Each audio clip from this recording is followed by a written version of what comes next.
साथियों नमस्कार।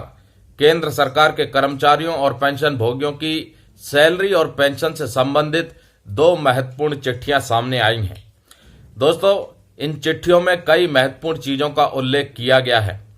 Cabinet secretary को पहली चिट्ठी जून में भेजी गई थी और दूसरी 3 दिसंबर 2024 को। पहले जून वाली चिट्ठी का जिक्र कर लेते हैं कि क्या बातें उसमें रखी गई हैं पत्र के माध्यम से। दोस्तों, 7th सीपीसी के गठन से पहले नेशनल काउंसिल जेसीएम ने मिनिमम बेसिक पे 26,000 रुपए फिटमेंट फैक्टर 3.68 के हिसाब से करने की मांग की थी। डॉक्टर एक्रॉयड का फॉर्मूला और आईएलसी नॉर्म्स को भी ध्यान में रखा था, लेकिन 7th सीपीसी ने फिटमेंट फैक्टर 2.57 इस्तेमाल किया और मिनिमम बेसिक पे 18,000 रुपए तय कर दी थी और उसकी सिफारिशों को सरकार ने लागू कर दिया। चिट्ठी में जिक्र किया है कि यूनियन की तरफ से जो मांगे रखी गई वो अभी भी लोअर साइड पर हैं। चूंकि बार बार मांग की जा रही थी कि 7th सीपीसी ने भी उनकी मांगों को रिजेक्ट किया और सरकार ने भी बिना स्टाफ साइड की नेगोशिएशंस के 7th सीपीसी की रिकमेंडेशन को स्ट्रेट अवे एक्सेप्ट कर लिया।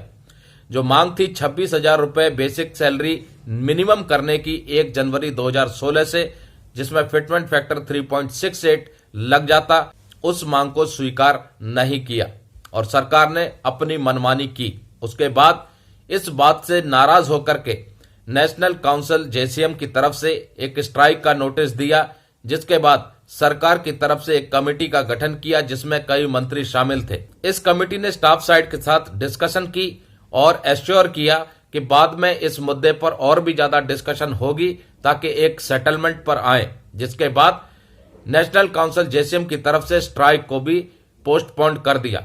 आपको बता दें कि ये जो स्ट्राइक का ऐलान किया गया था, ये अनिश्चितकालीन हड़ताल की बात की गई थी, जिसकी वजह से कहीं ना कहीं इस कमेटी का गठन हुआ डिस्कशन के लिए, नेगोशिएशंस के लिए, लेकिन बाद में किसी भी प्रकार का पॉजिटिव रेस्पॉन्स सरकार की तरफ से नहीं मिला।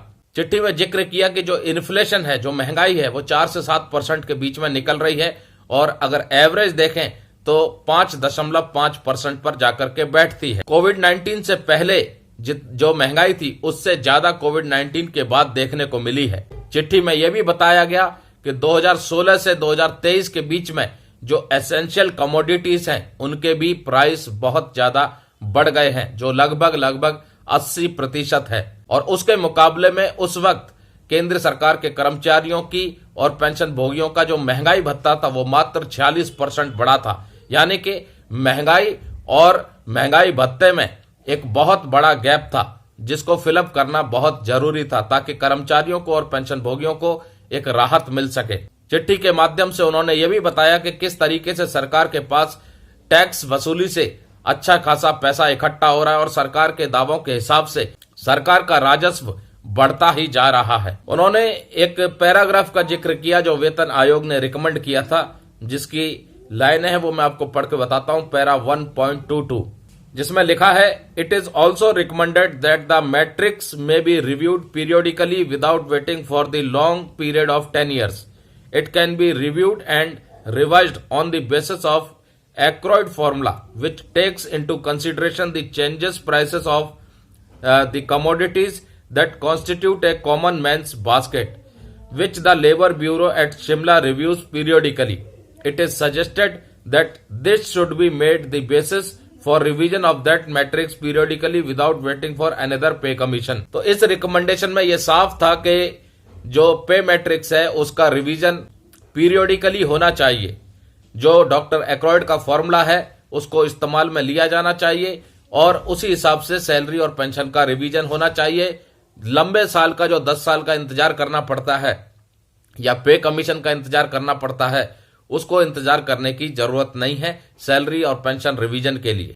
और इस मांग को भी सरकार ने एक्सेप्ट नहीं किया और ना ही 8वें वेतन आयोग का गठन किया और उसके बाद उन्होंने इस पत्र में मांग रखी कि जल्द से जल्द 8वें वेतन आयोग का गठन किया जाए। उसके बाद 3 दिसंबर 2024 को सरकार की तरफ से राज्यसभा में जवाब आता है कि 8वें वेतन आयोग के गठन को लेकर के कोई भी प्रस्ताव सरकार में विचाराधीन नहीं है। और उसके बाद 3 दिसंबर को ही national council JCM staff side के सेक्रेटरी श्री शिव गोपाल मिश्रा जी एक और पत्र कैबिनेट सेक्रेटरी को भेजते हैं, जिसमें कि वो रेफरेंस देते हैं जून की इस चिट्ठी का, जिसके बारे में हमने अभी जिक्र किया, और फिर से मांग रखी कि केंद्र सरकार के कर्मचारियों और पेंशन भोगियों की सैलरी और पेंशन रिवीजन के लिए 8वें वेतन आयोग का गठन जल्द से जल्द हो सके। इस मामले को प्रधानमंत्री जी और वित्त मंत्री जी तक पहुंचाया जाए। अब देखना यह है कि केंद्रीय कर्मचारियों और पेंशन भोगियों की सैलरी और पेंशन रिवीजन के लिए कितनी जल्दी फैसला लेते हैं। 8वें वेतन आयोग के गठन पर 8th सेंट्रल पे कमीशन की आवश्यकता इसलिए भी है क्योंकि जरूरत है, जिस हिसाब से महंगाई बढ़ रही है उस हिसाब से महंगाई भत्ता अकेला काम नहीं कर रहा, इसलिए जो गैप है बीच में उसको फिलअप करने के लिए सैलरी और पेंशन का रिवीजन होना भी बहुत जरूरी है। हालांकि सरकार की तरफ से कोई इशारा अभी तक नहीं मिला है 8वें वेतन आयोग के गठन का। हो सकता है कि कोई दूसरा फॉर्मूला भी सरकार में चल रहा हो। बहरहाल जो भी कुछ सरकार में चल रहा है अगले सैलरी और पेंशन रिवीजन के लिए, उसका एक रास्ता खुल के आए, ताकि पता चले कि अगला सैलरी और पेंशन रिवीजन किस माध्यम से होगा। नमस्कार, जय हिंद, जय भारत दोस्तों।